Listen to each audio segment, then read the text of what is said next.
Hello and welcome to episode 8 of Crypto Convos. Joining me today is Thomas Hunt, the man behind the method to the madness that is Mad Bitcoins. Man, that was a mouthful. I'm very glad for him to be joining me today. He's also the moderator for the Bitcoin group and also runs World Crypto Network and is the inspiration for the show you're watching today. So that's really awesome. I'm very happy to have Thomas on. And how are you doing today? I'm doing great, Megan. Thanks for having me. Awesome. So I came across the show Mad Bitcoins not long after you started doing them, Thomas. And like what I really liked about it was just how It seems like we're having our usual Google Hangouts problem here. are we? It What's look, happening? you froze on the second half of the question. One of the things you really liked, and then you froze. So if you want to try. Hangouts. Okay. So what I really like about Mad Bitcoins, the show, is how kind of lighthearted it is because you see so much kind of seriousness in the Bitcoin space, and for good reason. You know, there's very serious technology and there's a lot of serious things happening. But I really like the fun approach. I love the Mad Hatter hat and the goggles and everything, and I just really love that. And the first question I want to ask you, what I ask all of my guests, and that is, what is your kind of philosophical outlook, and how has it changed, throughout your life? Well, right now it's definitely all about Bitcoin. Historically, I was looking at things. I was looking at wars. I thought that the banks were kind of funding both sides, and I thought we should stop that. But obviously, they have all the money. They have all the power. It's very difficult to even say these things. But now we have Bitcoin. So things have gotten a lot better for us out there. It used to be the anti-war movement, the anti-George Bush movement, all these other movements. They're out in the street. They didn't really have power. The Occupy movement, I'm not really sure what they were doing. They didn't get a list of everybody. They didn't form a lasting organization. But now we have Bitcoin. If we can just reassemble all of that energy, all of that backing, and put it again behind something that will change something, we can put it behind Bitcoin. And I think we can actually make real progress for the first time in a long time.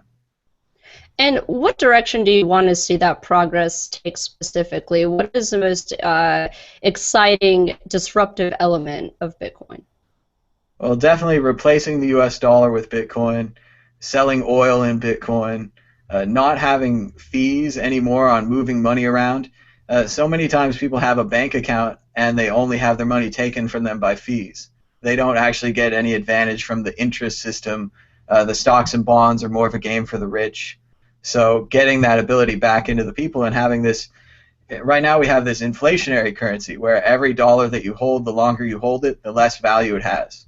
If we had a deflationary system like Bitcoin where there's a limited number of Bitcoins, every Bitcoin you hold, like long run, inflation, deflation, we're not talking price directly here, but inflation, deflationary value, like that Bitcoin's going to be more valuable. There's going to be less undiscovered Bitcoins available, and there's going to be more held Bitcoins in the future. So, what is your background prior to Bitcoin, and what were your initial thoughts when you first were introduced to it? Well, when I first found it years ago, I thought that it was like World of Warcraft money. And I was like, that's great. You can send a little bit of numbers from here to there, and you store it in a ledger in between, and I didn't really research the ledger. And you're like, oh, that's great. That's World of Warcraft money, and now you can send numbers around. And I put it in the back of my mind, and yeah, I look at the price sometimes, and you always think that you've missed it. Like I looked at the price at 13 and I thought I missed it. I looked at it at 30. I thought I missed it. I looked at it at 30 again, and I was like, how could it still be at 30? I mean, you don't really, nobody's really a chart wizard unless that's something you're into. So you don't really look at all the charts, and you don't really see there's been a history here. The money's gone up. So by the time I got back to it, it was spiking up to 250.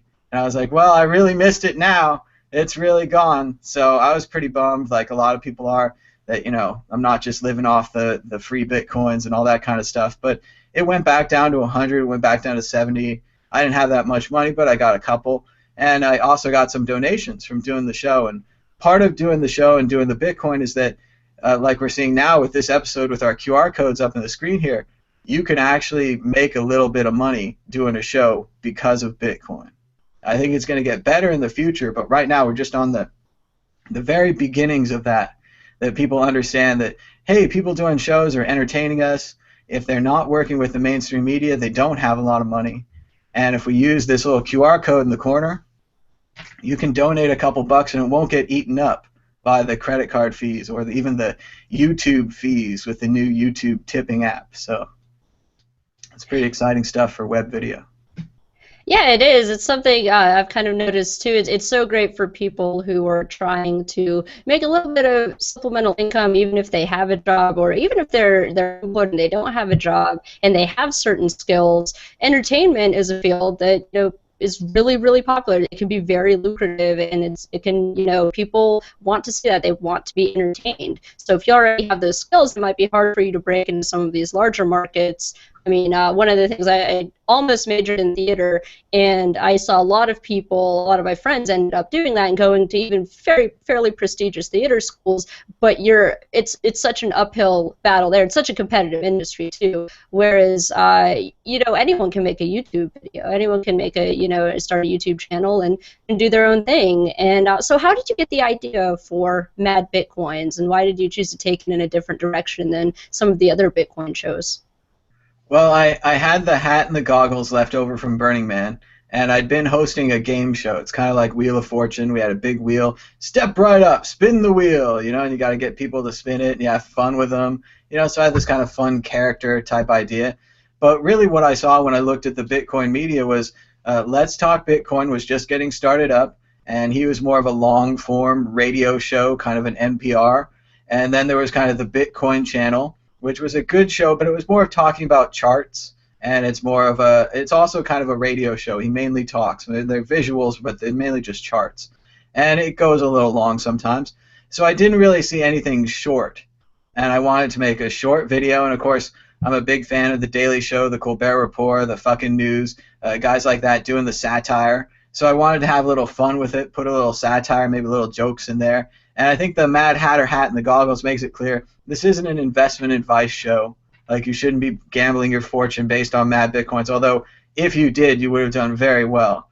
Going back on it, and of course I couldn't invest this way. I was too close to the thing. I was thinking that I should invest this way, but I couldn't. If you had bought like what Mad Bitcoins is talking about the first time I talk about it, it generally always kills. Like Bitcoin back then, around $80 a coin. Feathercoin comes out. A lot of these other altcoins, like I was talking about Litecoin.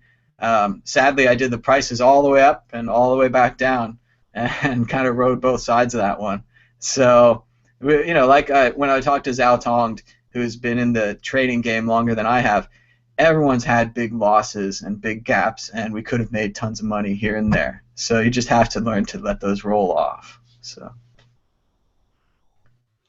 Definitely, and you also do the Bitcoin group every week, which is a slightly different format. So, what was the inspiration for that? And basically, what was the inspiration for that? And why did you choose to take that in kind of a different direction?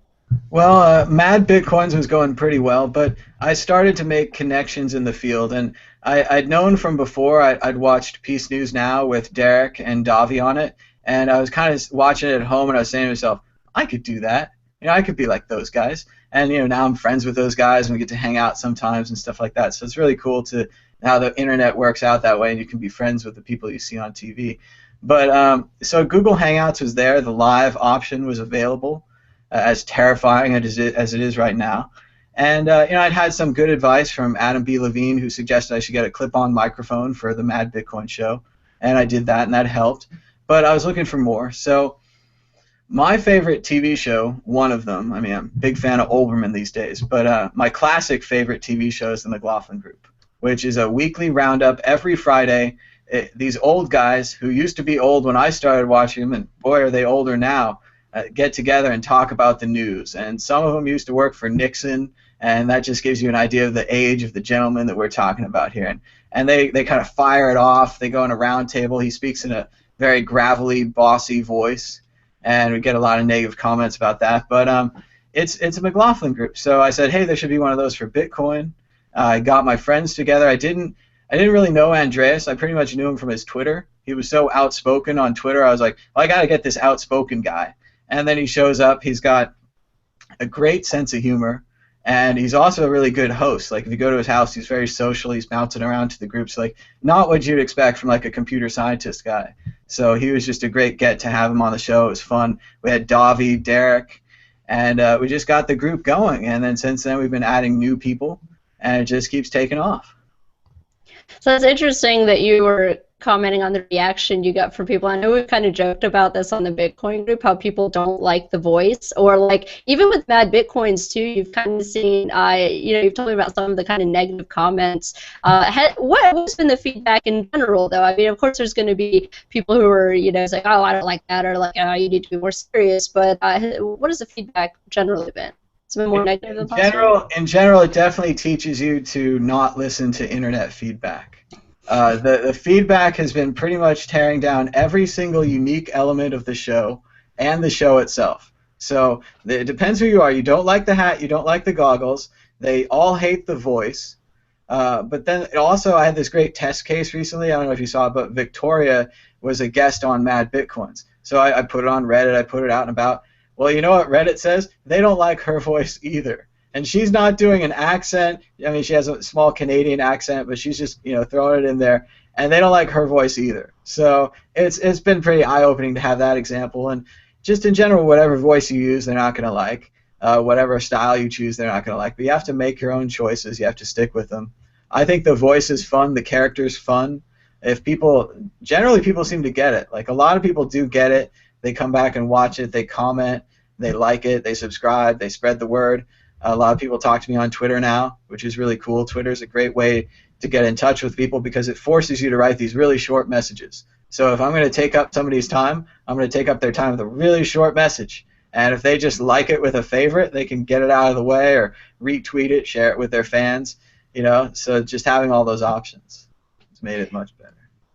Yeah, and I was so anti-Twitter for the longest time because, like, the English major part of me was like, no, like, I want to write, like, longer, rambling kind of essays and crap like that. But Twitter is so great because it does force you to be artistic and concise. So the more I kind of, like, gave it a chance, I was like, wow, I kind of prefer Twitter now. And that's kind of where I put more of my radical kind of stuff anyway. So that's always fun, and that's other people have noticed the spinoff, of the Bitcoin group being the McLaughlin group. A lot of people may not kind of get it. I know some people are like, oh, what's the deal with the voice? Like, they don't quite get it. But there's this woman who I spoke with in D.C., and she was, her name was Anne Vroom, by the way, which is got to be one of the coolest names ever. And she came up, and she totally got it that it was a McLaughlin group thing. So there are a lot of people out there who really do get it, that maybe, maybe they're not commenting as much. I think sometimes the people who take the time to comment are just trying to be mean, for the sake of being mean. And yeah, you just can't really listen to them.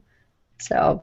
Well, it's always the negative ones who are mad and who want to comment, who like get it out there. So, and if you put your video on a news source like Reddit or Twitter or another website somewhere you don't usually share it, you'll get a bunch of new views, but you'll also get a bunch of new negative comments. So it's up and down, and you just got to keep going with it. Yeah.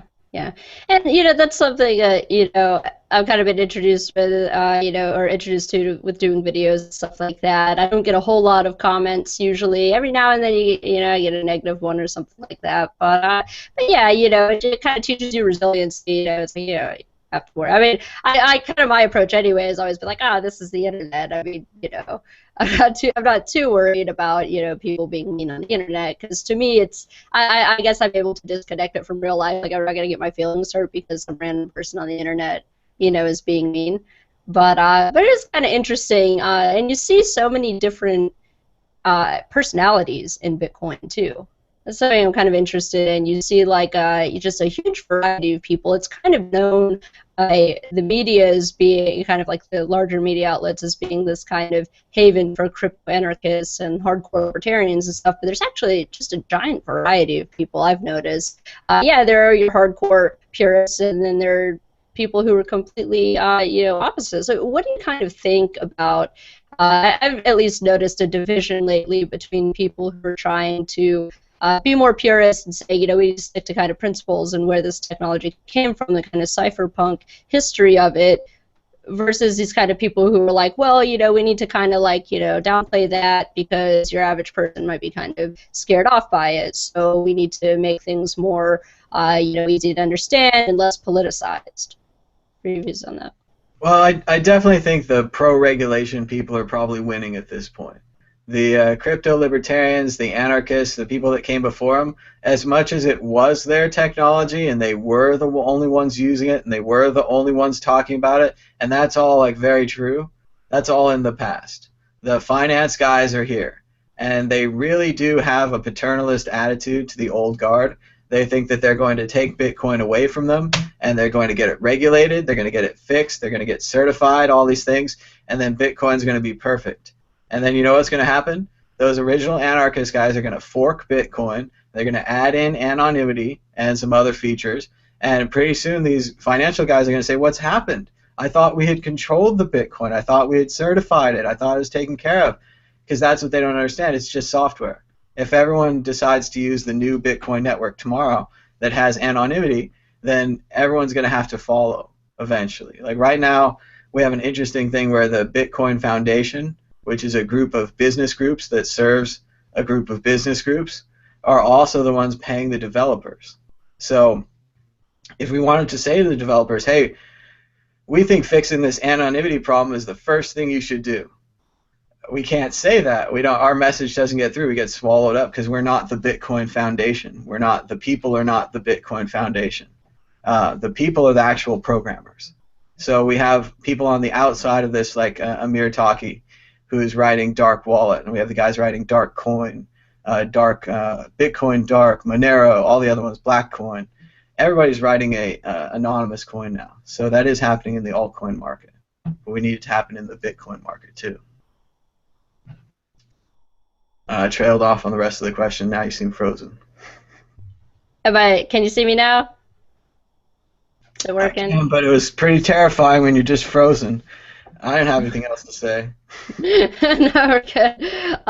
So I find it really interesting. There are all of these innovations in anonymizing, Bitcoin and these other altcoins too. Do you think there is a significant portion of people who maybe aren't publicizing some of the work they're doing on the anonymizing side? I did a radio interview with Ernest Hancock yesterday, and he was something that he's really been harping on is like, why aren't people doing that and everything? He doesn't really come from the Bitcoin space. It's a critique he has. It's like, why aren't people working on this? I keep trying to tell him, people are working on it. First of all, there are obvious people working on it, like Amir Taki and Cody Wilson and the Darkcoin team. But do you suspect that there are other people who are working on other types of anonymizing technologies that maybe you're trying to keep it on the down low?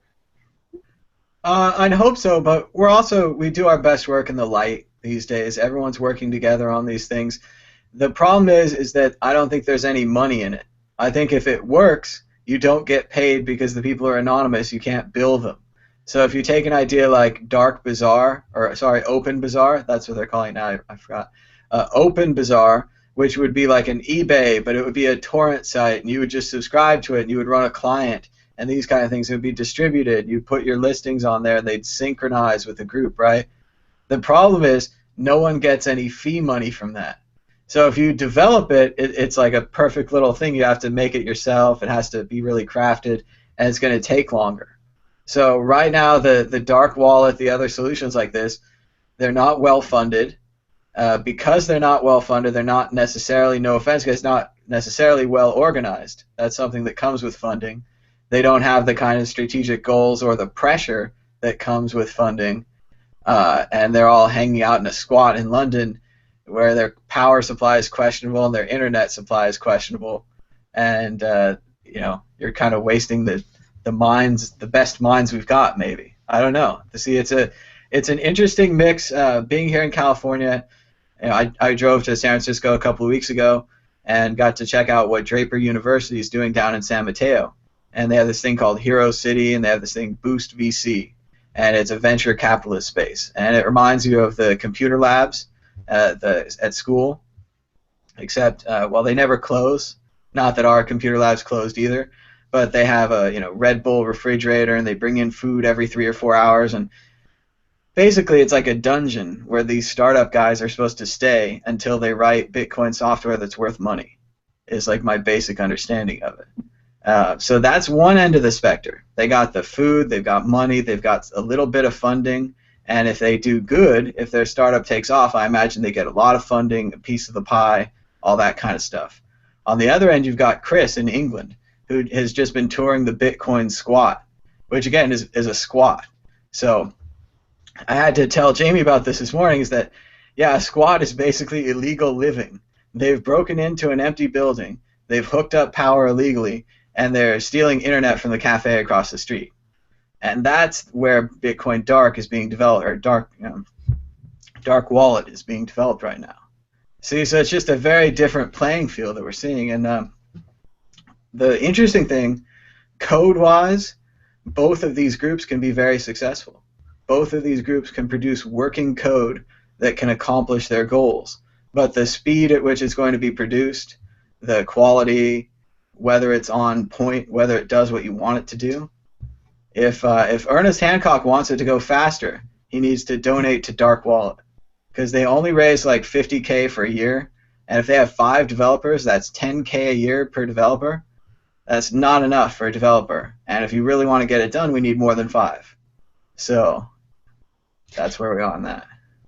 Yeah, I definitely agree, and that's a point that Andreas has brought up before too. There is such a disparity in funding, and it really comes down to the people who are going to be most efficient are going to be the people who are putting the most money into things. So there is kind of this struggle too, because I do wonder, with all of these VCs kind of coming into Bitcoin, everyone has their own agenda, so I do kind of wonder, how much of that is influencing towards, maybe projects that aren't so beneficial, or maybe towards, lobbying for regulations or things like that. Because I know that, like you mentioned earlier, there are a lot of people who want to be on, the right side of regulation, or like they're like, well, we're here first. If we can get the right regulations kind of passed, we can crack down on other people. It's not so much that they were in a race to write software. It's that they were in a race to write software, wait for regulation, and then release their software. So it's a very complicated game that they're playing without these regulations being in place, knowing what they are, knowing what they can and can't do. I mean, imagine there could be rules on like holding Bitcoin, how much you could hold in an account, how that could affect like a tip bot or any other kind of software you'd want to write with Bitcoin. It's a very complicated environment for them to work in, and I'm not sure, what they're going to do, how that's going to affect them. And then, of course, the ball's always moving. If they get Dark Wallet working, if they get another software like it, and it suddenly changes the way that Bitcoin works, maybe we don't even need all these companies they're building. Like, who knows? Like, the thing moves so fast. It really does, and there's people who are working alongside these regulators. I know there are people who are taking great efforts to educate them, but mostly you're trying to work with people who have no understanding of the technology. I mean, I think just by looking at the bit license regulations, you really get a feel for how ignorant these people are to the technology, and there's no incentive for them to really understand it and learn about it more. They really do, because it comes down to control. They just really want to control it and make things difficult for people and easier for other people. A lot of it's in the same vein as these other regulations that are already on the banks. So they're trying. It's so some of the arguments you're kind of seeing. It's like, well, we just want to make Bitcoin this level playing field, along with the banks and stuff, and it's already unequal. It's already very scattered, and these are people who. I know there are people who are like, oh, Ben Losky extended the commenting period and stuff, but I really don't think it matters. I mean, they don't have to listen to our comments about it when it comes down to it. Yeah, it definitely doesn't matter what they think and what they do. It's a lot like the MP3, where their business depends on not understanding it. So the music industry could never understand the MP3. Apple made the iPod. All these different things happened. Eventually they joined iTunes. It was too little too late. They couldn't understand it. They all lost their jobs. We've just seen a similar thing happen. The credit cards didn't understand how to change credit cards for the internet. They could have tokenized credit cards years ago. They could have done it with existing phone software. But instead, Apple came along and tokenized credit cards with Apple Pay. And now all the credit cards have, much like all the music industry, signed up with Apple. And they're about to get a big surprise because Apple gets a cut of all their work now. And in the future, Apple could add a Bitcoin wallet to the Apple Pay system in direct competition with credit cards from the same app. So in the same app, you could choose, what's my default payment? Should it be Bitcoin or should it be a credit card? And what are the credit cards going to do then? There's going to be nothing left. They'll have to sue Apple. They'll have to get all mad. One of them will leave, create their own credit card system, incompatible. No one will like it. They'll come back. Like, we're going to go through this whole music industry thing again, except this time instead of the MP3, it's going to be the Bitcoin. And instead of just the middlemen in the music business, the people that made the plastic CDs and drove them from Tower Records and Virgin Megastore, all those people, Warehouse Records, Blockbuster Video, movie theaters, all these things, it's going to be banks. It's going to be lawyers, accountants, all the different people who are not paying attention to this now. They're going to be the ones losing their jobs or having to re-educate into Bitcoin counselors, people that can help people with their Bitcoin, help them store their Bitcoin, other things like that. But even that, it's going to be a totally different industry.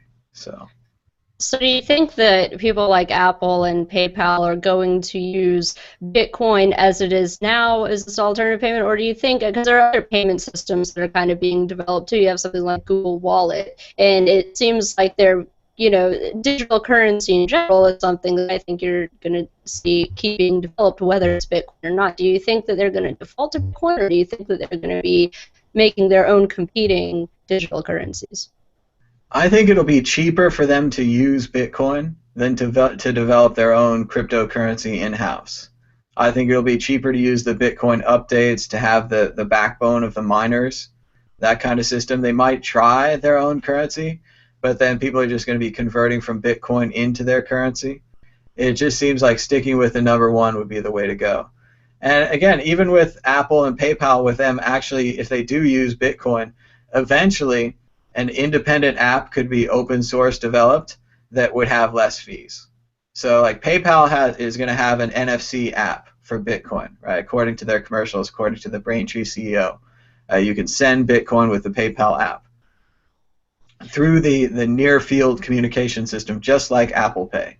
So pretty much the exact same system. I don't know if it has the thumbprint reader. I suppose they could write one for that. My phone doesn't have that.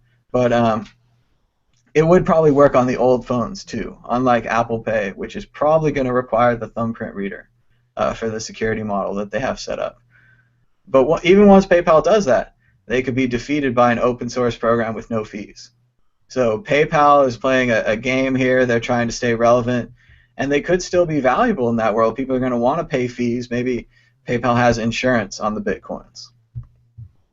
Who knows? There's other reasons you want to keep your money there. But in general, if you want to be your own bank, you can keep your own keys. But remember, that's just as complicated as it sounds. You have to be your own bank. So you have to store your keys on paper Bitcoins. You have to print them out. You have to store them in safe places, multiple copies. There's a story in the newspaper not long ago about a family that got robbed, and their safe was gone, of course, because they always take the safe. And inside the safe were their Bitcoins, but they had a backup copy of their Bitcoin. So they were all kind of freaking out to get into the bank so they could get to their safe deposit, so they could get their backup copies before the thieves realized that they had their Bitcoins. If the thieves were even capable of realizing that they had their Bitcoins. They probably think they have a bunch of weird QR code things. But they turned out fine. They got their safe deposit box open, and they swept their private keys. And the money, which was never inside the safe, it was always inside the blockchain because it was a paper wallet, it just went to their new wallet. So it was pretty neat. The thieves had an empty Bitcoins in the safe. It was fun. But of course, the article used it as oh look, Bitcoins are using the safe deposit system. They're reliant on banks. Well, not exactly. If the banks only had the safe deposit system, well, they'd never get overdraft fees. They'd never get individual charges. They'd never know exactly where and when you're spending your money. It would be pretty different. So. Mm-hmm. Yeah, and what do you think about? We always talk about, Bitcoin mass adoption, and when is it going to happen? And everyone's really, looking forward to getting more people involved. But do you think that it is the security measures are a bit of an issue because it seems like people, even people who should know better, and I've experienced this myself, maybe aren't willing to take those security precautions. What is it going to take for people to really take the time to look into it? Because kind of a nightmare that I think about with Bitcoin mass adoption means massive Bitcoin thefts. Definitely. Well, we're converting everyone's computer to where it is right now, where your documents, your images, they're probably not worth that much. But if your computer suddenly has Bitcoin on it, it's worth a lot. So now your computer's worth hacking. So that's a complete change for the whole security environment. But mass adoption is going to come anyway. It's going to take a long time. People don't even know that their money's bad right now. That's why when Andreas talks about other countries and countries that have had bank runs, countries that have had currency collapses, countries that have changed currencies even. We've seen the consolidation of the euro just in our lifetime, which originally sounded like a good deal and now seems like a bad deal. So all those things have happened, and those are the people that are going to realize they need a new currency. And excuse me, hopefully they'll find Bitcoin. Yeah, and it would be unfortunate for something like that to happen, but I kind of think in a lot of ways it needs to, because people really don't realize how messed up the monetary system is right now. I mean, it took me a long time to figure it out, and I finally came across the right information on it and started studying into it more, and I mean, I was completely appalled. I mean, I had no idea. This is not something that you're going to be taught in school or anything like that. So Well, something that, even at the banks, they still have all those props. Like they have the vault, and they have all the boxes, and they bring money in and out of the vault, and it's like that's where they're keeping your money. It's safe there. But like we learned in It's a Wonderful Life, your money's not in the vault. It's in Jim's house and Tom's house and Fred's house. And then you go there and you're like, actually, the way we work the system is every time you donate $1 to the system, we spend $100. Like, how do you figure that? Oh, we figure you don't want your dollar back right away, so we can lend it out, a dozen times over, 100 times, and all those dollars, well, we lend all them hundreds of times too. I mean, if you really look at the system, it's maddening, and I don't think normal people can't take it. They're not that interested, but more and more we see these financial crises, and like Ralph Nader says in one of my favorite videos, the GNN countdown video, he says, the lesson of history is if you're not turned on to history, that history will turn on you. And maybe people are starting to realize that after the mortgage crisis, after the 2004 election, the 2000 election, stuff that happened in 2001, 2003 war, all the other wars we've had. Clearly these events are affecting people. Like, we need to pay more attention. yeah, absolutely. And I think with that, you're seeing a lot of, alt media coming out that is, encouraging people to look more into these things, because a lot of people don't realize that when they go to the bank that their money isn't there until they try to withdraw all of it at one time. And then you get a lot of questions, or, if it's a really large amount, they're going to straight up tell you, well, we don't have your money here. And that's quite a wake-up call for people. But when it comes to the media, you're seeing, I came across this video today, and what I just love about things like YouTube is you're able to make such a concise point in, just a couple minutes. So it was this great YouTube video, because, everyone is talking about Syria right now, and, President Obama came out and said, oh, we're going to arm these moderate rebels, like people rebel for moderate reasons, But they played him alongside him, George W. Bush, Bill Clinton, and George H.W. Bush, all saying about the same thing about airstriking Iraq, basically. It was airstriking Syria. So it was just incredible to see this kind of back-to-back, and it made a point without adding any commentary to, which I thought was really amazing, because I mean, there are a lot of videos out there with a whole lot of useless commentary along with it too, and it's kind of struggling to make a point, but it was just very concise. And basically what you're doing with World Crypto Network is trying to kind of decentralize the media as well, and try to get people on doing their own shows. Christoph Atlas has a really great show, Dark News, and Midas Marley, all of these people who are doing awesome shows, and you're actually inspired me to start my own show. I was like, why not jump in there. So what do you see where do you see World Crypto Network going? Could you kind of talk maybe about the history of that and some of the shows featured there too? Definitely. Well, like individual people created media is another thing that's possible because of Bitcoin. Because we can get small donations, shows like that can survive. So what we did with the World Crypto Network is we were just trying to get more shows basically on YouTube talking about Bitcoin. So we said everyone could come in, bring your own product to sell, bring your own QR code. Christoph has a book. Marnie has a teaching website. She'll teach you how to use the computer. It's really great. She's got video tutorials. They're very detailed, and you can check all that out. And these people bring this in, but they also do a show for everyone for free. Marnie's been doing interviews. Christoph's been doing the dark news, and all it really takes is the dedication to come back every week and to improve. Because basically, your first 10 episodes, your first 10 short stories, whatever you're trying to produce, they're going to be crappy, right? So you got to get those crappy ones over with right away. You got to get out there and just start failing, basically, which is the hardest thing to do. So you have to fail for like 10 weeks in a row, then you'll start doing really good shows. So we just want to get everyone started on that process as soon as possible, and then you can have shows. And I think that the information's all really relevant. Anyone can pull up an article, suddenly you're an expert. If you're not an expert, somebody sends you another article in the question and answers, you can bring that up as well. We can instantly fact check things. Everyone's trying to be as honest as they can, and I think people can tell that when they watch it. And the other thing we're doing is, even though we don't have a reputation system yet, we're developing the internet as a generalized reputation system. Like, if someone gave me money, they would be pretty sure that I'm going to keep making shows, right? Because I've been making shows, and I want to make shows, and I need money to pay bills, and if I could pay bills, I could just make shows. So that kind of reputation is being created here with the World Crypto Network, where if you want a show, you want to talk about crypto, this is a good place for it. So.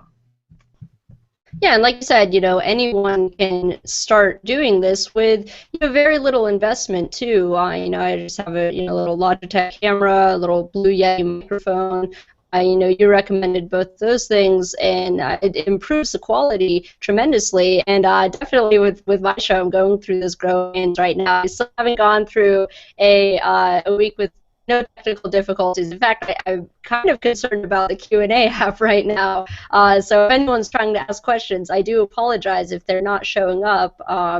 It is it's been acting up a bit lately, but it's something that you kind of learn to work through, and it keeps you on your toes. And I really like that the audience is able to participate too, because they keep you on your toes, and there's always such valid input too. It's very very insightful. So I always enjoy that, and it, like you said, as far as like a reputation system, I really think that's needed in the space, because it's still relatively new, and you're still seeing, you're going to see bad people come in, you're going to see people coming in and scamming people, and it's really unfortunate that's going to happen, but that's going to happen. So it's something that we need to be looking out for and expecting, and developing reputations where you can trust people, because it really does come down to trust.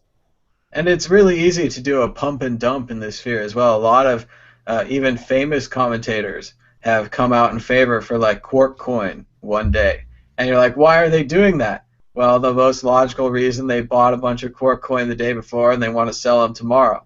And when that generally happens and these things go up and down, you don't know who to trust, and it's hard to form those trust networks out here. But another thing is nice, like you mentioned, I have just a Logitech camera and a Yeti mic.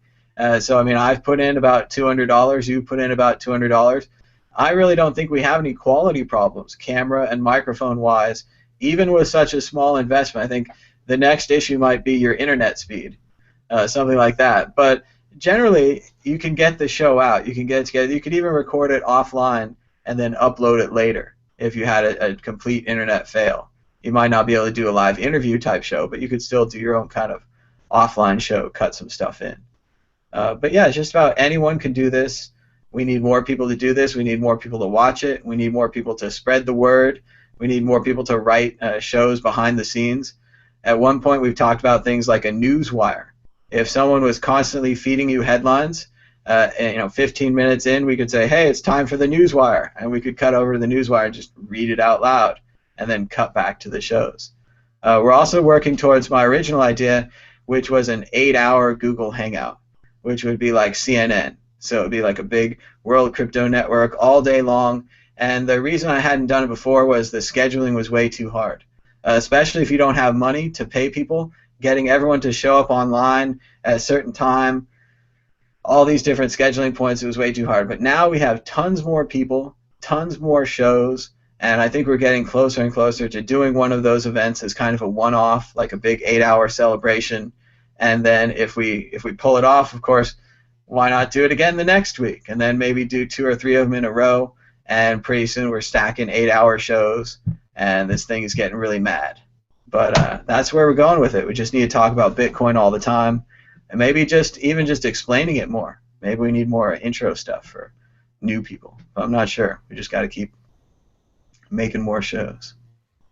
Yeah, and that's what I kind of wanted to do with my shows, make it very educational for people, make it very inclusive, where you can watch it and you don't have to be an expert, in blockchain technology to understand it. I try to keep it kind of simple for people. I think education is such an important part, but I also want to make it fun, and I learned something too, really it's kind of, my excuse to get to know people better and learn from it too. So what are some of your favorite shows on World Crypto Network?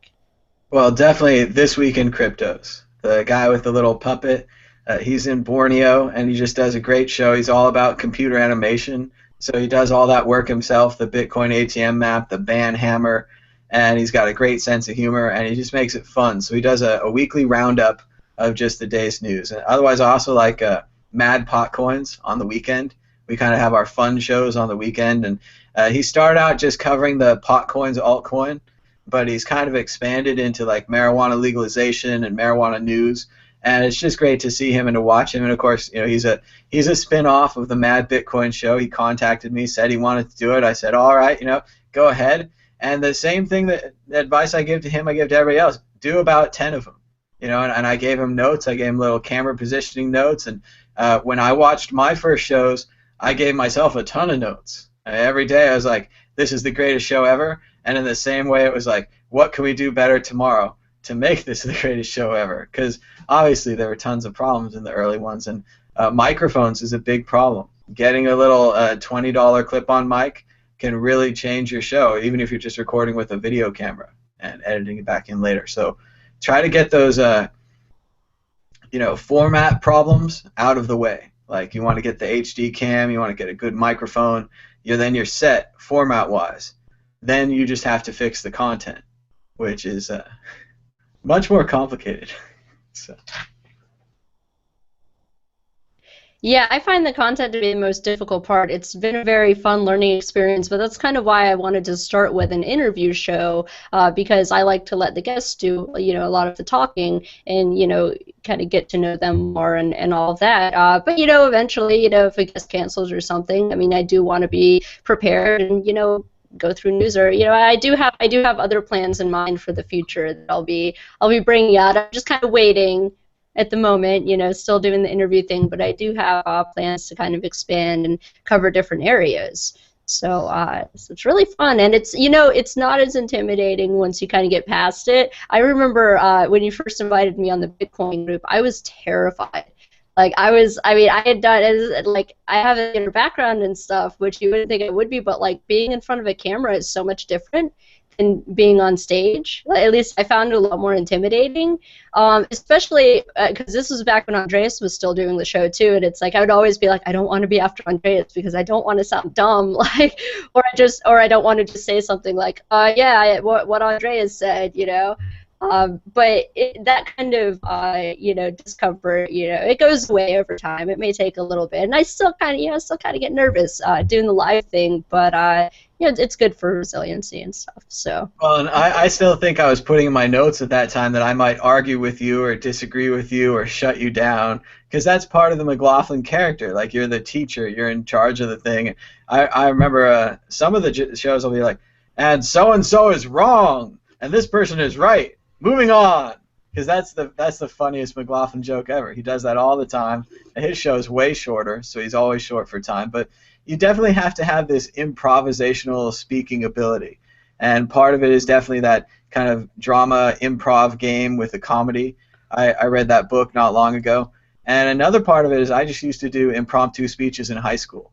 They'd give you a card with a topic on it. For the final round, they would just give you a word.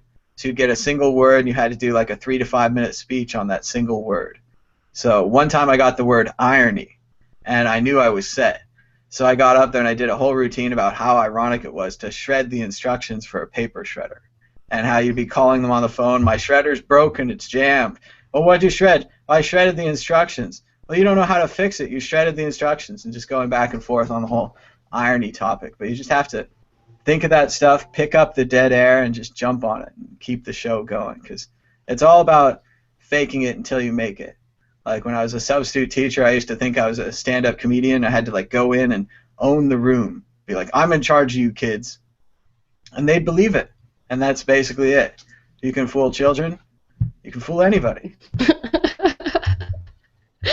That's awesome. Yeah, like I almost became a substitute teacher too. I was looking into that for a minute, but I ended up kind of backing away. I don't know that I don't know that I could handle that kind of stress, honestly. It's kind of hard. I would try to make it fun, you know. The disciplinarian part, the being in charge part, the babysitting part, the hardest part for me was the schedule. You just never know if you're working. Like I'd get up 6 o'clock, have my breakfast, get all dressed, be ready to go. You don't get a phone call, and then around 10:30 you get a phone call, of course, and it's 2 hours later. You took your suit off. You're like watching TV. You're not in the mood anymore. Plus, in my head anyway, I pictured the kids going absolutely crazy during those 2 hours. There's no sub in the room. There's no teacher, and you get to be the sub that's like the late sub.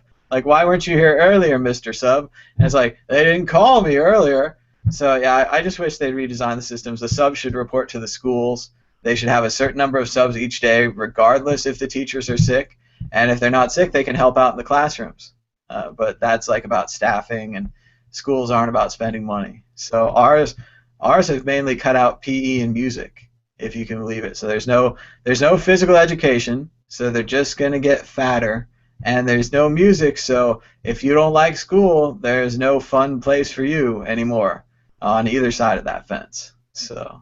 Oh man, and those are two fields that are so important for kids who don't respond well to the, you know, sit in a chair 8 hours a day and just memorize stuff. Like I was real kind of like fidgety as a kid. I was kind of spacey, you know. I don't, you know, I have mixed feelings about a diagnosis of ADHD, but I don't know that I was necessarily ADHD at all. I just think I was like a kid with a lot of energy, and I just kind of had a wild imagination, and I would try to do so many other things while I was in school because I was distracted. I was like, that's more interesting to me. And like music was one of them, and art class, and I like PE. I could get out, get outside and stuff. So that's just horrible. It's already I feel like the structure of it is not conducive to learning in any, you know, real sense. And when you kind of layer on top of it, you know, you start removing things that are beneficial for getting out some of that creative energy that kids naturally have. It can be a really bad thing, and it's making a bad situation worse, it sounds like.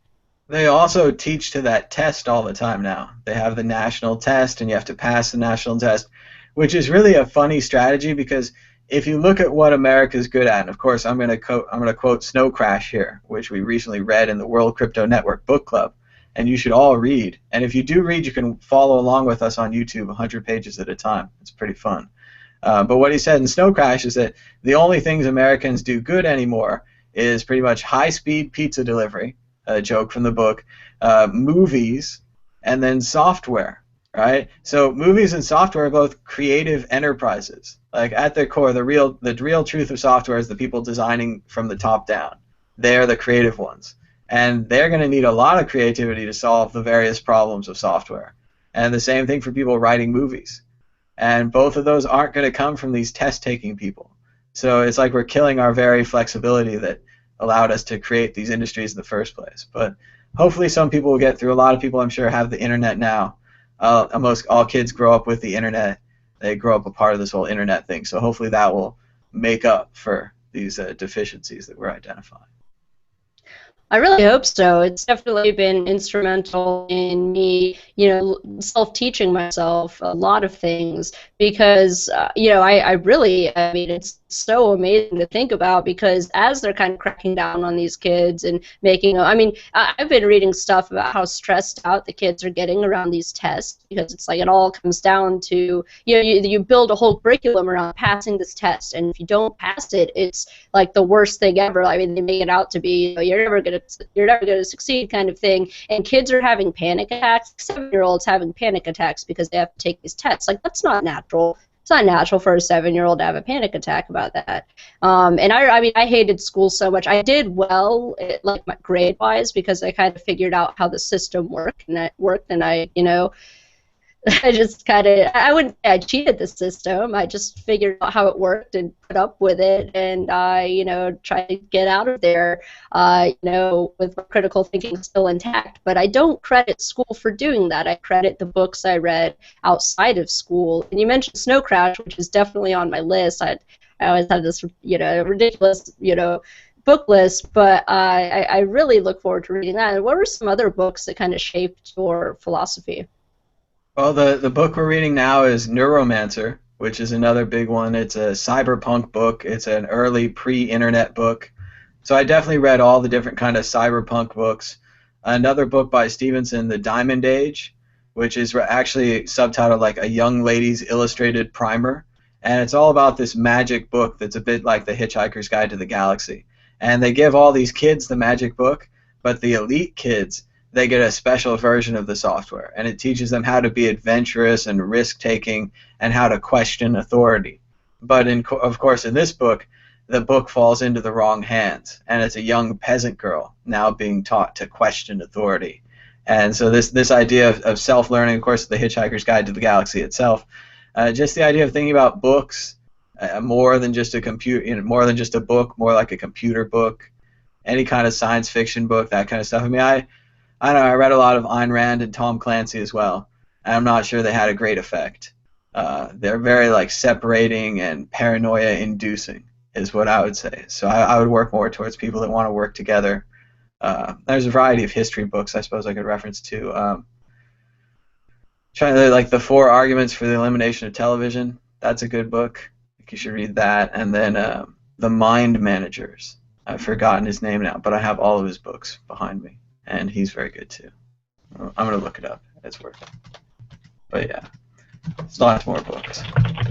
Yeah, I found Ayn Rand to be stylistically stifling. I can't really. It's kind of hard for me to get into her stuff. I've read bits and pieces of parts of her books, but it's a little hard for me to get into that. I get her philosophical points, definitely, but yeah, I definitely kind of see where you're coming from with that. So. Well, and part of her books are the melodrama. She's writing in a totally different dramatic language than what we're looking at. It's more like watching Shakespeare.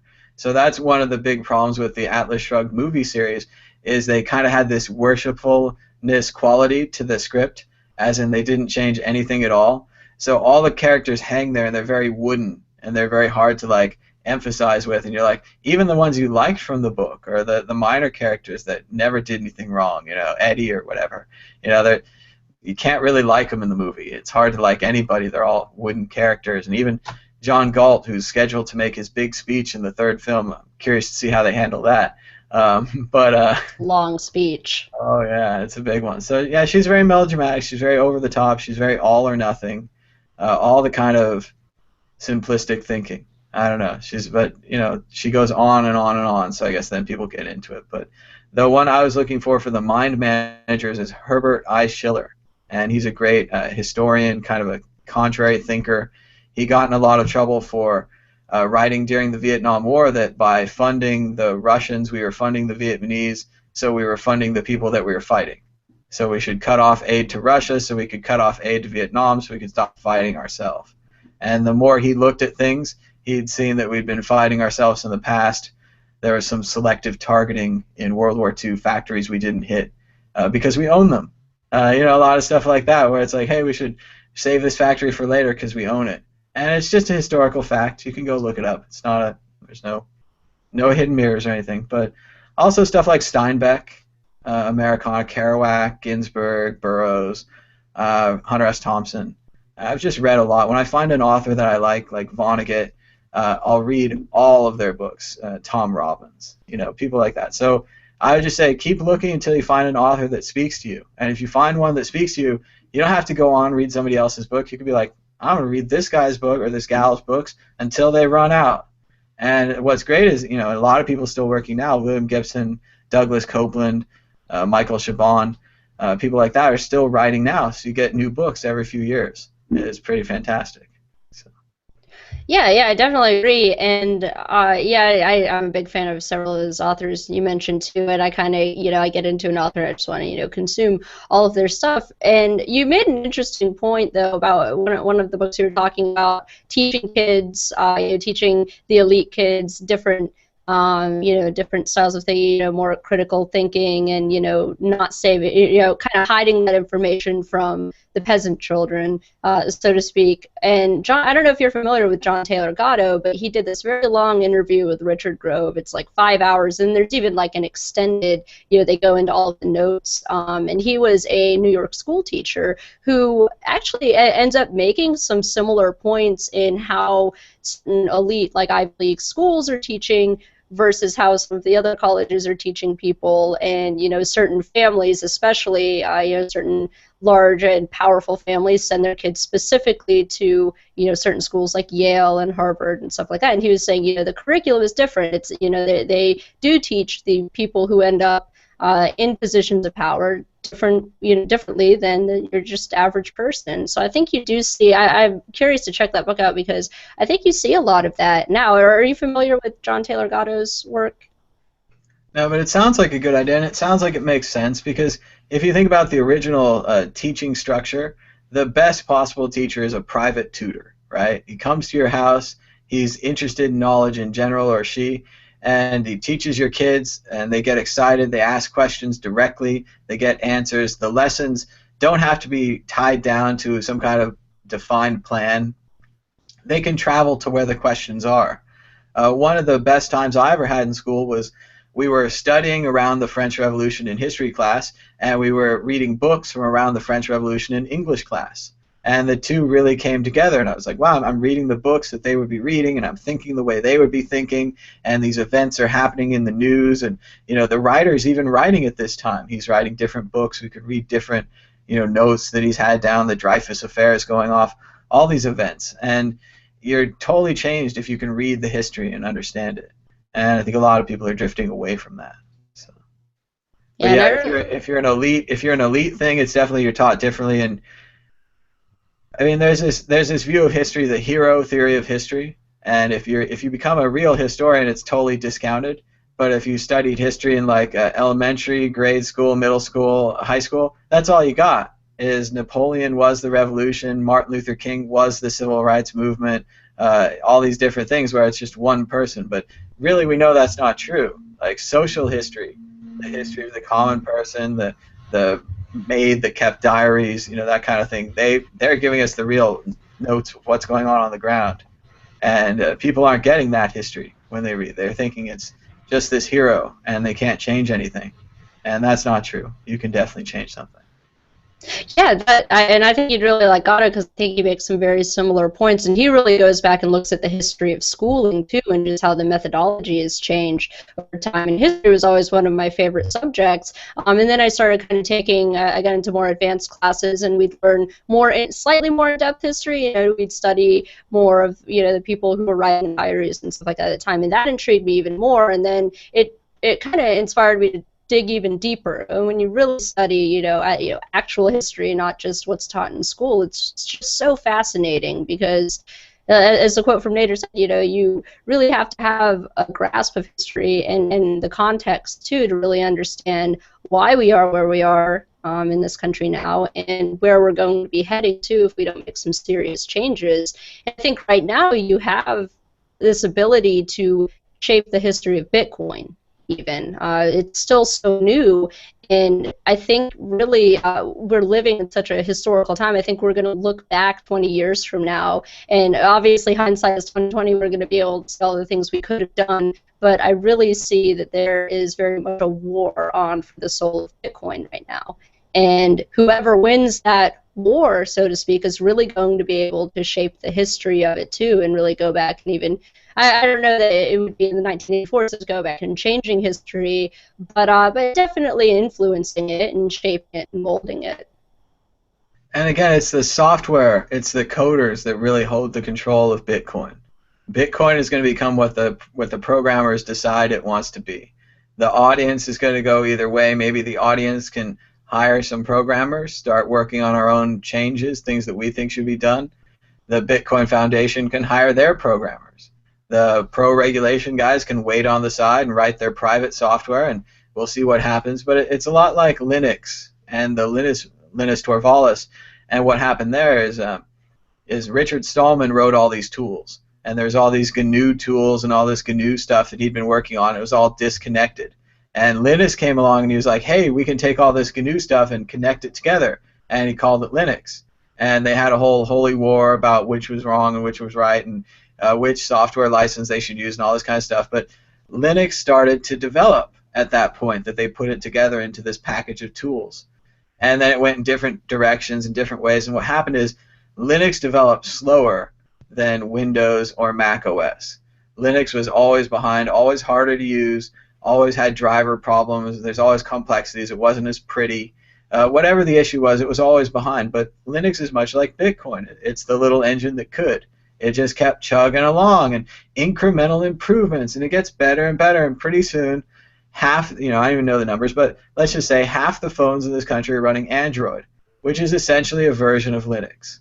So if that can get to the desktop, if that can get to the tablet, like Android tablet, if these other things can happen, Linux can get there. And Bitcoin is like Linux. It's a big open source project, and it started out really kind of slow. And if you wanted to say credit cards are faster, but they're not a big open source project. They're like paid, they have servers, they have lawyers, they have various things, that marketers, that Bitcoin doesn't have. But look at Bitcoin chugging along, right? Look at it slowly getting better. They're fixing software things. People are proposing problems. People are solving problems. That's what we're looking at here, is something incremental. And it gets incrementally better. And at a certain point, how are they going to compete? And that's what we're seeing with Linux. Look at the Android and the Apple. Apple wrote their entire own stack, although even Apple uses Linux underneath. They have FreeBSD as the root of Mac OS. They might have changed it, but that was originally what they had recently. So.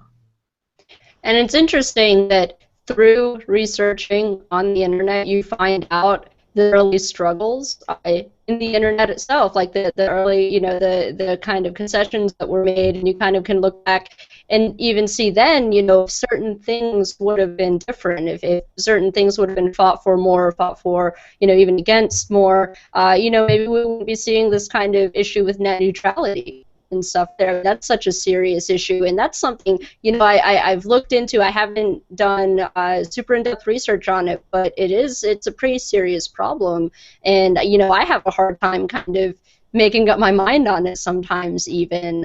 So what are your thoughts about something like that? Well, net neutrality is a good issue, because I argued with Derek about it last week for a couple hours on Bitcoin Talk Show, so I'm ready. I'm ready for you libertarians. Here's the thing about net neutrality. This is the one piece of regulation you need to support. The whole being anti-regulation all the time is like not eating meat all the time. It's just not a great idea, or not doing anything. You should be more balanced. The Greeks would say, the middle path, the middle way. And the middle way is that we have this incredible legislation called net neutrality, which creates an open internet. This legislation makes it possible for Facebook to kill MySpace, for Skype to kill telephones, for Netflix to kill television, right? Time and time again, this ability to have an open network where the packets are not tainted gives us the ability for a smaller company to come into the sphere with a new idea, like Twitter, and then to spread that idea. Like, did we have messaging before Twitter? Yes. Did we have instant messaging? Could we leave things on walls? Could we leave these things? Yeah, sure. We had all that in Unix. It was all there. but nobody was using it. Nobody was using it the same way they used it. Nobody added on the little tools. And again, Twitter didn't even invent these little tools. Their users started doing the @side thing. The users started doing the hashtag thing. That was not even Twitter. Twitter was smart enough to adopt it when they started doing it, but they didn't invent it. They didn't invent any of this stuff. They just collaborated it together.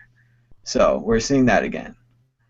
Yeah, I'll have to go back and look at that argument between you and Derek, because I know Derek can get so fired up about things, and I really love listening to his show Peace News Now, and it's such always great insights on the Bitcoin too. They're trying to say the right thing with their anti-regulation. They're trying to say competition would be better, but what the cable companies want to do is they want to mark the packets, and they want to say that this packet's coming from YouTube, and YouTube paid us money, so they're in the fast lane.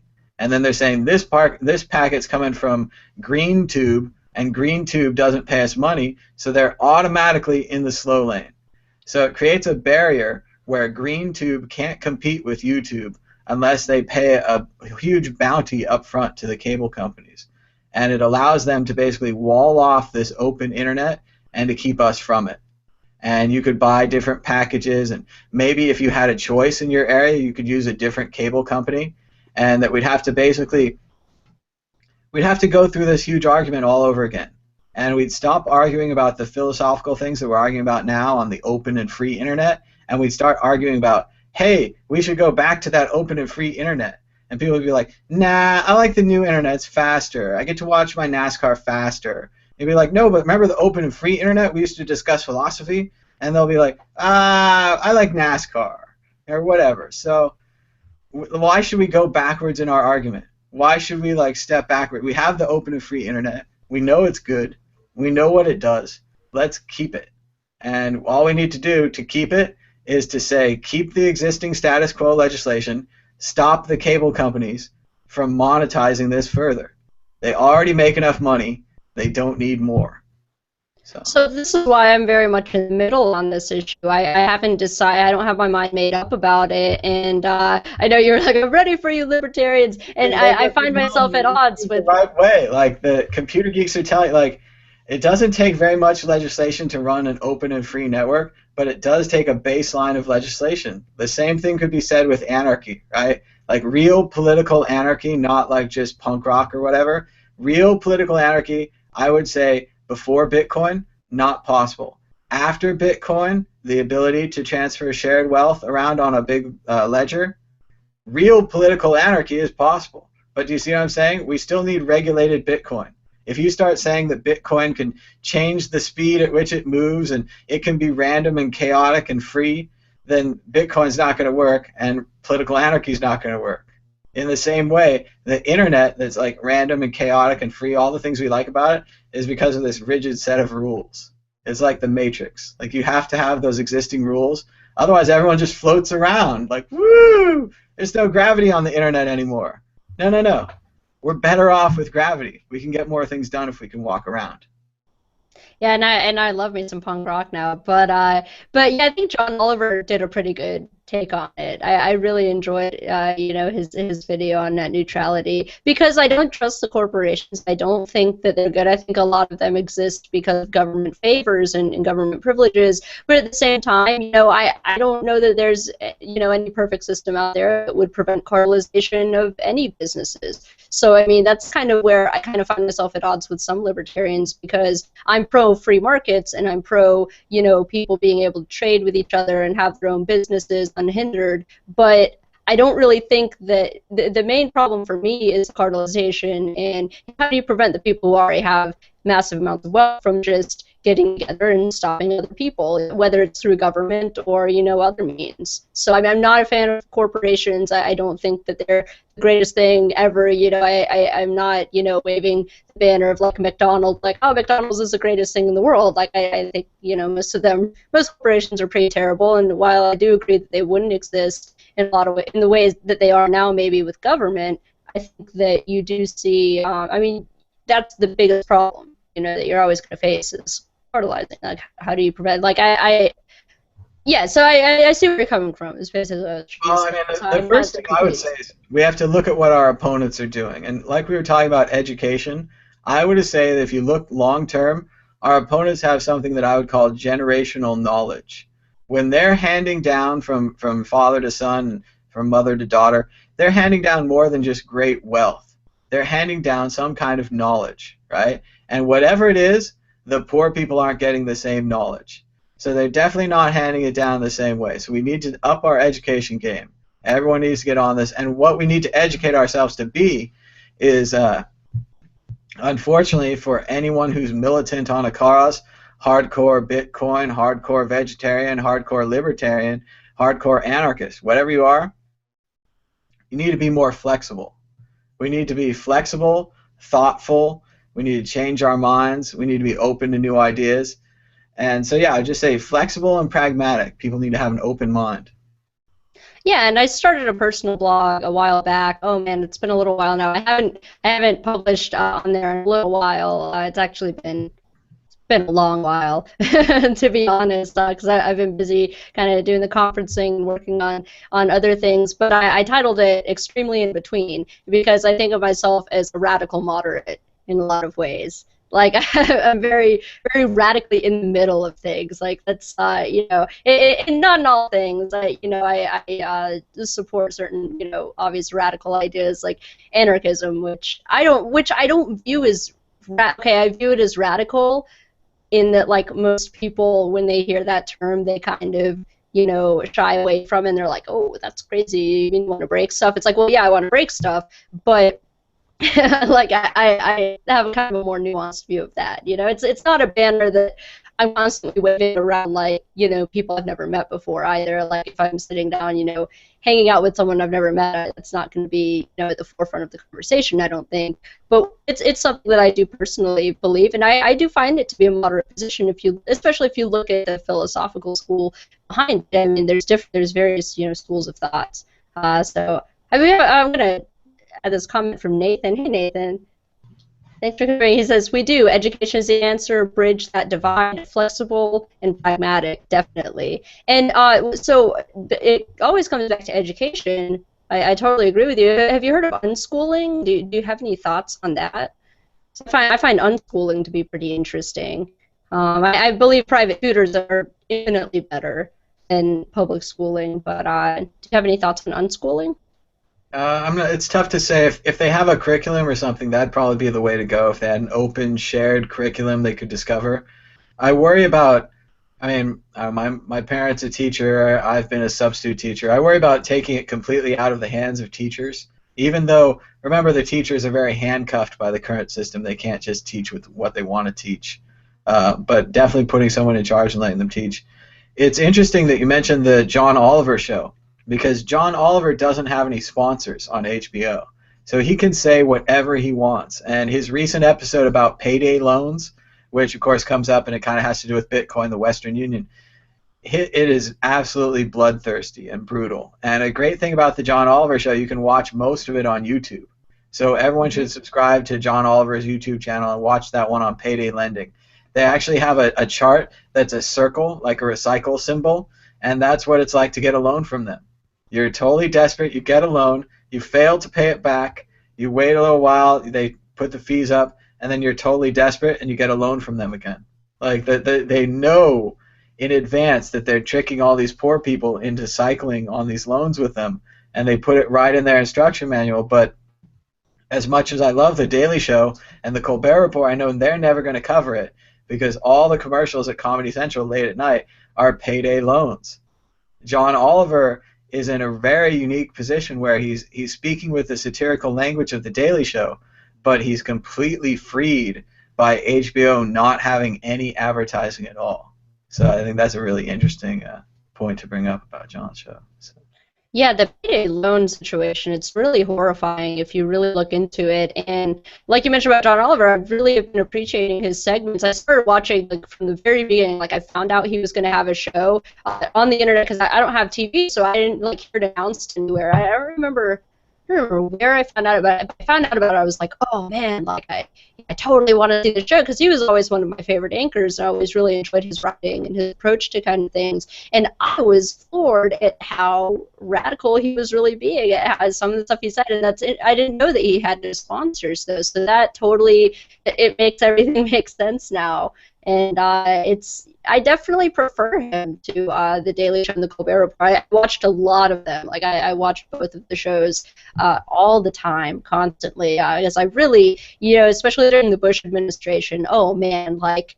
I still take any chance I can to hate on that guy because I mean that whole administration too was just so toxic and horrifying, and I mean really just like you're living in this nightmare, and they were the only ones who were really saying anything about it. Oh, looks like we've gotten to the annual point in the Hangouts where your screen totally cuts out. I'll talk a little more, assuming that it's still broadcasting, but I'm not entirely sure. But yeah, I would agree that the Daily Show during that time, what's fascinating about it is that it would satire the news. You're coming back, and presumably when you come back, the internet will come back. It might just be a black screen during here. So I'm going to continue stalling. It's got a timer. It goes right up to like 45 hour and 22 minutes. Then it cut you off. Now it says you're back, but not really back.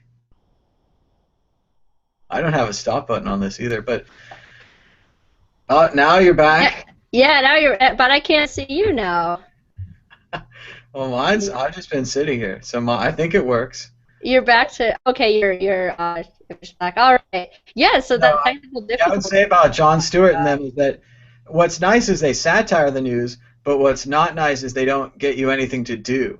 There's never an action item at the end of the news, especially during the Bush administration. I know it was hard for them to think of anything to say, but there must have been something, and that's what John Oliver with his net neutrality thing. He said, hey, you should call the FCC. Hey, this is a phone or a website, and he flooded their office. He had a 100% real-time effect. It was just like the Network movie, if you want to go back and watch Network 1976, and great movie. And it's just like that. He can actually move the audience, and it's a very strange and maybe even powerful thing that John Oliver's got going on. Well, and it's the same kind of power that Colbert had for a long time too. I mean, he was able to get people to call floods to get space equipment named after him, or I think there's a part of the space station now that's like a treadmill or something that's actually named after him. And that's what I really like about John Oliver is he's not just making these very lucid points, but he's giving you actionable tasks. You can do something, you can put these thoughts into action, and that to me is really what it comes down to. Are ideas practical? Can they be applied and put into action? Because we can talk philosophy all day, but if you're not actually doing something, if you're not living those principles and being active, then what's the point? One of Colbert's greatest points was when he did the Political Action Committee, because a lot of people didn't know how the rules had changed, and by him creating his own committee, accepting donations, saying what he couldn't do with the donations, ending up getting Doritos sponsorship but not really, sending the donations, giving them to Jon Stewart, all the different things he did, really taught people about how the political actions committees worked. We didn't get them changed. We didn't change any laws. But he taught people, so I mean it's certainly laudable work, but it's just not the same as what John Oliver's been doing. And that brings us to a good point recently when Chris Ellis took over the Bitcoin group. I thought it was a much like John Oliver taking over for Jon Stewart, and I expected a lot of negative comments when I got back. Oh, we preferred the British guy, and oh, such and such and so forth. But I think somehow by dressing up like Mad Bitcoins when he did it, he managed to deflect all of that positive energy. So there's a bit of a mixture there. I kind of had the same thing with Victoria's takeover recently, too. I started getting some bring back the woman comments. So we're coping with that. I understand where they're coming from. So. Nice. Well, yeah, and I mean, that was such a fun show, by the way. We really all had, a good time with Chris hosting it. And it is something, of course, I don't think you're a tyrant or anything like that. I really enjoy you hosting the show too. But it is kind of something, I get uncomfortable when there's, one person who's maybe consistently making good points, but they're kind of seen as this, paragon of truth, over time, and they kind of are able to have that label applied to them and then never really challenged. Like, there are a lot of people, and I constantly rag on libertarians about this, is there are a lot of these, like, people call them celebritarians, for instance, who will, they get very prominent and they do some good things, they've made some good points, they've done some good activism, but then they lose their shit, or they, go off the deep end, or they, do some shady, fraudulent, corrupt stuff, and no one calls them on their shit. And it kind of, this happens in any kind of activist group. I don't want to just like bash libertarians. This happens everywhere. Leftist groups, Tea Party groups, and I'm very much I really like the idea of killing your idols. Killing but before you get too attached to these ideas or too attached to these figureheads or people, you take them down a couple notches. Before they even get to that spot. It saves you the disappointment later. So even with John Oliver, I love what he's doing. I love how he's kind of, to me, he seems very much a foil to Colbert and Stewart, who I kind of see as becoming lapdogs, during this administration. They're not as hard-hitting as they used to be, and there's a ton of material to work with. It's the craziest thing. I mean, like, the Obama administration is disastrous. There's a ton of material they could be working with, and it's like, I don't know why they're not. Well, I do know why they're not.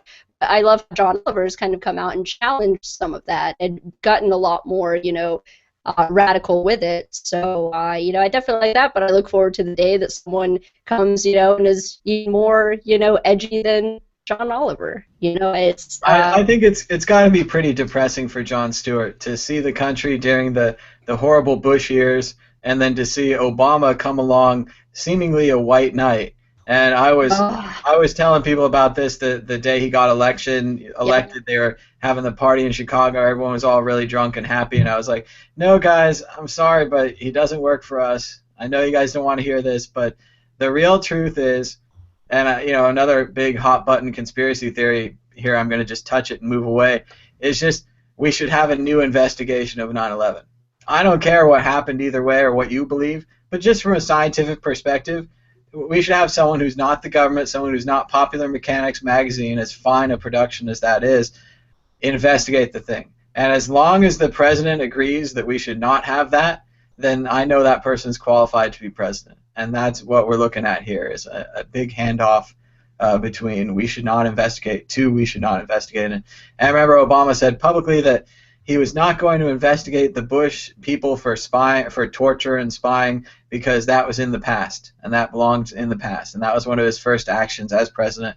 And it doesn't belong in the past. Like, that's what investigations are for. That's what war tribunals are for. That's what we did to the Nazis. We put them on trial for things they did in the past, i.e. torture, which, of course, the president recently, in really his worst statement ever, I think, we tortured some folks. Some folks, and that's not George W. Bush. That's President Barack Obama, the great white knight, the hero, the lawyer, the community organizer. Some folks. We're still trying to prosecute Nazis now. They're like 90 years old. And people are still like, we're going to put these fuckers on trial. And they charged him with an incredible amount of deaths, and he was involved. So that's what you do. That's what real countries do. So I'd like to see that here. I'd like to see some questioning of the Iraq War, the Afghanistan War, the torture, and an investigation of the inciting event, as much as we could find out. But moving back, what I liked about the Bitcoin group when Chris was hosting it, to go ahead and give us some of our own shit, and that's another nice part about World Crypto Network. I feel we're really low to the ground here. If you have something to say to us, like, we're going to hear it. If you want to make your own show that's better than us, you could do that. And when I got back from Burning Man, I was super excited to see what Chris had done with the show, and I'm sitting there watching it, and I thought the hat was the main joke that I was going to get, but then there it was again, issue 4, the Bitcoin group covering itself, which I just love. It's totally something we do. We do it on purpose. We're the only ones that are going to talk about our stuff, so if somebody wants to promote it, it's going to be us.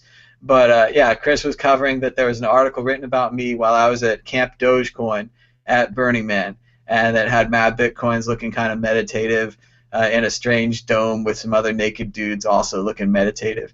And it was just a crack up because I didn't know the article was out yet. I talked to the journalist. She took a picture of me. I guess she wandered off to find internet, and I wandered back to Burning Man, where I was totally off the internet all week. So I came back. Not only was there an article, but there was a segment of my favorite show about me, even though I wasn't there. So it was cool. And all you guys are down on Burning Man because you haven't been, but that's cool. I totally understand what that's like. So You just need to go, so you figure it out. Oh man, we're so meta on the Bitcoin group. How meta can we get though? I don't know. Is there a limit? And Andreas keeps taking things over. He keeps getting newer and better jobs. So hopefully he can take over the Bitcoin Foundation or something. Then we'll really get meta. I don't know. Tough to say. A lot of people say that Let's Talk Bitcoin coin is like the most meta thing possible. But if there was a Let's Talk Bitcoin coin, maybe that would be even more meta. So watch out, Counterparty. My brother signed up a whole bunch of goofy Counterparty coins today. So anyone can sign up a Counterparty coin that says Let's Talk Bitcoin coin. I So think we can go further. I really think we can. And I do want to address your 9/11 point because I definitely agree with that. Like I was kind of for a long time very much in the conspiracy side of it. I think a lot of people were really frustrated with the Bush administration. I think they really, started looking into things, questioning things because it set the stage for so many messed up precedents since then. And if you don't go back to the catalyst of all this, really investigate it, and find out what actually happened, which I think, obviously there's, going to be issues with that. But if you're not questioning it, then there's something, something seriously wrong. And I don't even know what happened. I'm not a physicist. I don't really know, what happened there. I know that there were a lot of warnings that were ignored, but it just seems a lot of, gross incompetency, and, I'm sure there's a good deal of malice in there too. well, So we're in a very strange time when simply saying in a reasonable manner, I would like a new investigation, makes you a nutso crazy guy. mhm. So that there by itself should be like, hey, wait a minute, I don't even believe in this crap, but these guys saying we should have an investigation and you're saying they're nutso crazy, that itself is a nutso crazy idea. Like not wanting a new investigation, even the most, well, no, I don't want a basic or cursory, I want a detailed one, but even still, just getting on something and trying to learn about this amazing day where physics stopped working is pretty important, because I used to work in a tall building, like a skyscraper, and when you see three of them like disintegrate into pieces on TV live, like it doesn't take an architect to go look at those buildings and say, hey, wait a minute, if they collapse like that once, they're all unsafe, right? So we should have had to go through a whole skyscraper reconstruction program after that, because they're hideously unsafe based upon the events of that day as told to us by the government. Now, if something else happened to make those buildings unsafe, from a building safety standard, wars aside, like all the propaganda aside, building safety standard, we needed to change something, or there's more going on there than we knew, right? And sure, the physical evidence says that. Different people have studied the dust. They found strange things that shouldn't be in that dust. That's physical evidence of a crime. And what's really sad about this is if you see a plane crash, what we do is we get all the parts of that plane crash and we take them to a really big airplane hangar, bigger than you can imagine. They draw out a picture of the plane on the ground and they put all the parts where the parts used to be. And that's how you learn about plane crashes, right? Like, oh, the fuel tank must have exploded because it's not here and this part here was burned, right? You do a whole forensic investigation. I know we need a really big building, a really big hangar to put all that evidence in, but we could have tried. We could have tried to look at the evidence, but instead we buried it under a landfill, and we shipped the rest of it off to China to be melted down. Those are just the actions that were taken after this crime. It's not a conspiracy, it's just those are the actions that were taken. And additionally, with the crash of, I'm going to screw up the number, but it's something like MH117, something like that, the plane that crashed in Ukraine because it was shot down by missiles or whatever, high energy particles. After a plane crashes, there's bodies, seats, and engines, right? So at Shanksville, Pennsylvania that day, and at the Pentagon with their incredible Pentalon, which deflects airplanes, there's no bodies, there's no seats, there's no engines. The coroner showed up to Shanksville and he said, why am I here? There's no bodies.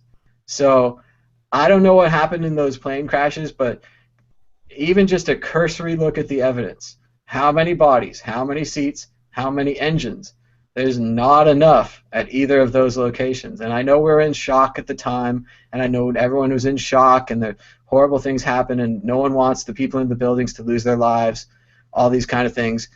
But it did happen, and we kind of owe it to their memory to at least look at the events that also happened on that day. And the more you look, the worse it gets.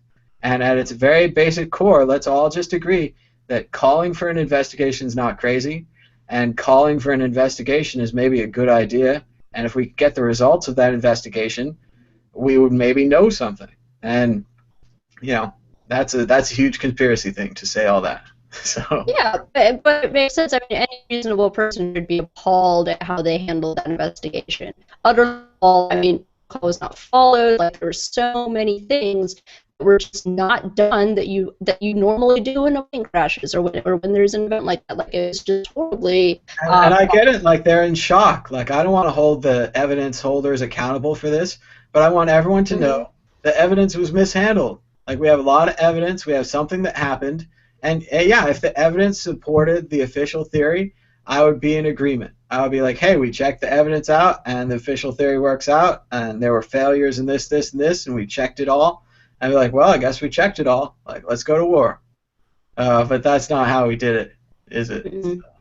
And one of the best books on the topic, kind of the aftermath of 9/11, is Dirty War. I don't know if you've ever trudged through that. I haven't gotten all the way through it. It's one of those I got to read in, like, sections and then put it down and just like, I need to breathe, like, because it's very well documented. But it goes into all of the things that kind of happened afterwards. It doesn't quite go into how they botched the investigation, but it goes into, what were the consequences of 9/11, but it goes even further. What I like is it goes even further back because, whether or not people think 9/11 was, used to justify going into Iraq or, some of these other things that happened, the people who were in charge in the Bush administration at the time had been angling to go into Afghanistan and Iraq since the late 70s. So it really does go further back, and I'm not trying to say, oh, everything's a conspiracy or anything like that, but I think we owe it to ourselves, and especially the people who, who were killed, in 11, to really take a closer look into it and really look at what's happened since then, too. I mean, maybe you don't even need to understand, what exactly happened on that day to realize that what happened afterwards is one of the largest, one of the most atrocious, abandonment of civil liberties I think we've seen. I mean, it's appalling. Like you said, the quote from Barack Obama, oh, we tortured some folks. Like it wasn't that big of a deal. I mean, that should appall any anti-war liberal, and I very much was one. During the Bush administration, I was anti-war. I was very, hardcore, left-wing, and to see the people that, I knew who were alongside me with the anti-war stuff, just completely, just gloss over when you try to talk to them, about what Barack Obama's doing and how he's, increasing these wars. It's really terrifying, and I think it's another reason why we need Bitcoin. I'm always harping, I'm always talking about antiwar.com. Anyone who's familiar with the Bitcoin group, constantly like, oh, donate to antiwar.com because they do some really excellent journalism on the wars that are happening. The wars have been expanded so much in the type of warfare. Dirty Wars is also about the type of warfare that's being used and how it's changed and how just convoluted everything has gotten. And he looks at it from a historical perspective. He's going through, he looked through the Bush administration, and then he goes through the Obama administration and how it's all kind of been expanded under him. And it's really terrifying, especially, but worth looking into if you're, from the kind of anti-war left. But this, again, really what you said about being an anti-war liberal is a good point. I mean, I'm not a supporter of the Obama administration, despite the fact that on paper, he's everything I wish would happen. He was a constitutional lawyer. He came from the inner city. He was a community organizer. He spoke beautifully. He's a fantastic public speaker. I read both of his books. They were pretty interesting, and they described his background and the struggles he went through. Seemed very honest, seemed very controlled. It's a very fancy book, both of them. The first one a little less than the second, but seemed very honest, seemed very controlled. But again, I had no hopes for the Obama administration because I knew that it was a handoff. And you can tell these kind of things if you have just a couple questions where you're like, well, does he support a new investigation? Well, no. Oh, well, crap. And that's why you have to have this flexibility, right? You shouldn't be 100% of anything. And you should also be willing to allow historical events to change. You might have thought of 9/11 as a rah-rah go moment. Maybe you signed up to the military. Maybe you just supported it. You argued with your friends. A lot of people have had to go back and say, well, I argued with my friends about the Iraq War and I was wrong. And I think that's the best thing you can do, is to admit that you made a mistake on the war. You made a mistake on the 9/11. You want to look at things more. Because things do change. Historical events do shift.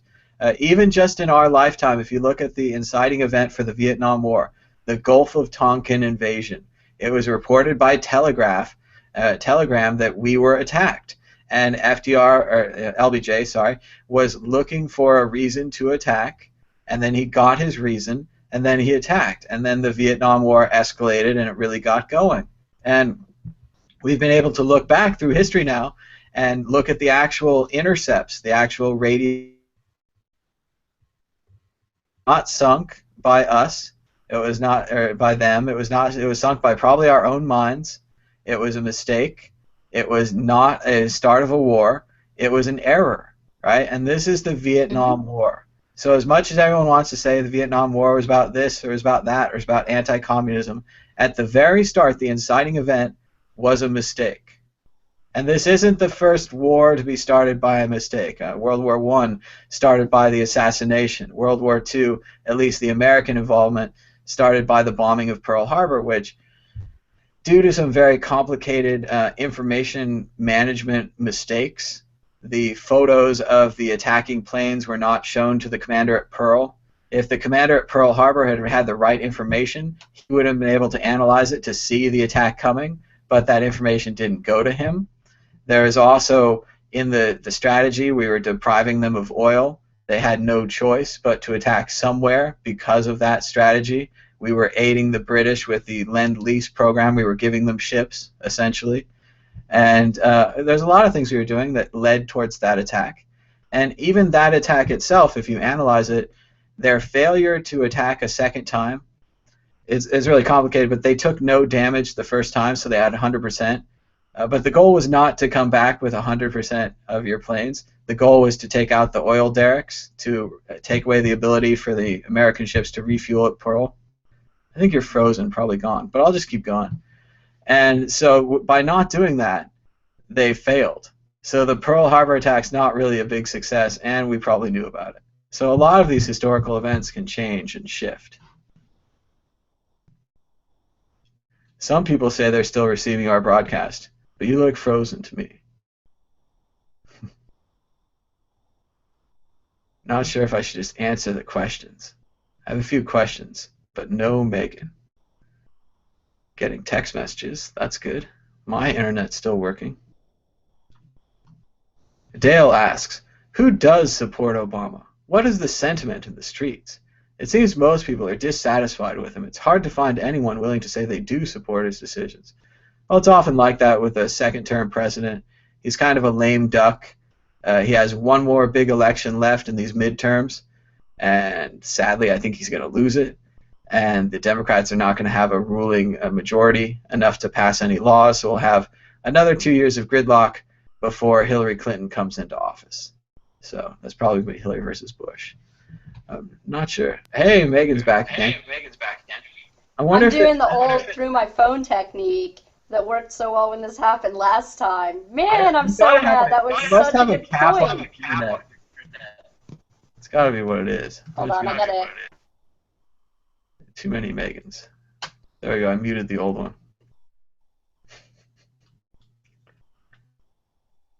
No. I think now you're muted. Because it was echoing back. Yeah. Alright. How are we now? It was good. Can you hear me? I was talking about Pearl Harbor. I'm not sure if it went through.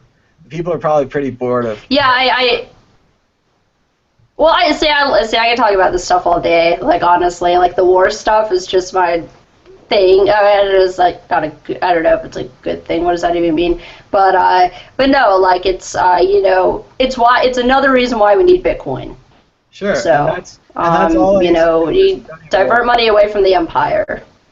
Well, and if you study history, it really does. If you look at the Napoleonic War, there are documents, and you can look at the documents, and they funded both sides, and Hmm. they made money from both sides. This was a really good deal for them.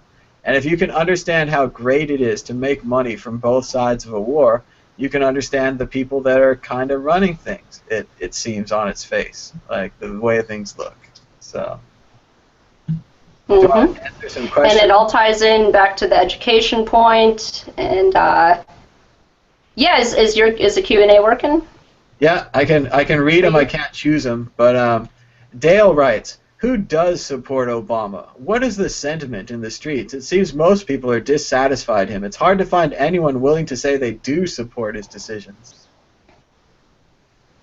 And I You know, agree. I would agree with that. And I come, you know, where I live is pretty far right wing. I mean, super right wing. I mean, super like, you know, hardcore Republican military town. So, like, of course, you're going to get your, you know, Obama's a communist stuff. But I mean, I'm hearing it more and more from my leftist friends. They're like, no, this guy's horrible. I mean, you know, you know, someone's bad when your left wing friends are calling him a fascist and all of that. So he's not popular with anyone really, who, at least anyone who's really paying attention. It took us a long time to get to this, though, and it's just in time for a new president. I'm sure, as you guys all recall, in The Hitchhiker's Guide to the Galaxy, Zaphod Beeblebrox was the president of the galaxy, but his job was not actually to rule or to have power. It was to distract people from who was actually ruling and who actually had power. And in this fashion, Zaphod Beeblebrox was the greatest president in all of history. And I've often felt that about Obama, that he was like a particularly Zaphod type of politician. He's unique, he's creative, he's the first African American president. Certainly, he's going to be on our side, right? He's not going to be a traitor. Uh, But then, of course, he's also the best candidate to be a traitor because of those same exact reasons. So, yeah, hmm it'll be That's nice something I'm glad to I didn't issue fall in. into that. Yeah, and he's a lame duck now, as I was saying earlier. I'm not sure if it went through, but he's got the one more election, the midterm elections, which it looks like he's going to lose. So the Democrats won't have the ability to make any laws. So we'll have another 2 years of nothing, and then Hillary Clinton will be elected. So there we go. The new And God American help Idol, us when right? Hillary Clinton gets elected. Oh, it's gonna be nice. I'm terrified of her. It's the same. I mean, she's probably a little faster at it than Obama. The thing about Obama, he's more like a slow Dude, fascism guy, whereas like Bush was like a fast fascism guy. So it's nice to see them go back to slow. Like it's a lot more relaxing, yeah, but it's just as creepy. It's just as bad. I mean, all the civil liberty laws, all the Snowden stuff. Obama certainly didn't pardon Edward Snowden, but he should. He didn't pardon Julian Assange, but he should. That kind of thing. Yeah, Dale's agreeing yeah. with us. He says most wars start with a mistake. Just look at Russia and Ukraine now. Something stupid could easily spark a full-fledged war. So yeah, I mean, it could be a mistake, or it could be an actual mistake. So I'm with you on both sides of that. But Yeah. And I'm glad I didn't fall into that Obama worship thing because I can only imagine the letdown from these people who like believed, you know, like they were true believers about it. Like I knew it was a bunch of bullshit before I even voted. I voted for Nader, and I was like, man, this guy's like he's so slick and he's so perfect. Like I did recognize his acuity, you know, just oh gosh, this is a perfect candidate. So that made me extra afraid. But I'm even more afraid of Hillary, like you said, fast fascism. I She's remember ready to ball. She's ready to like nuke Russia or something. You know, like it's gonna get crazy. oh, Russia's our friends. We just had the Olympics with them, and the Olympics bring about peace and happiness and security. I learned that because I watched the Olympics. But no, what I like about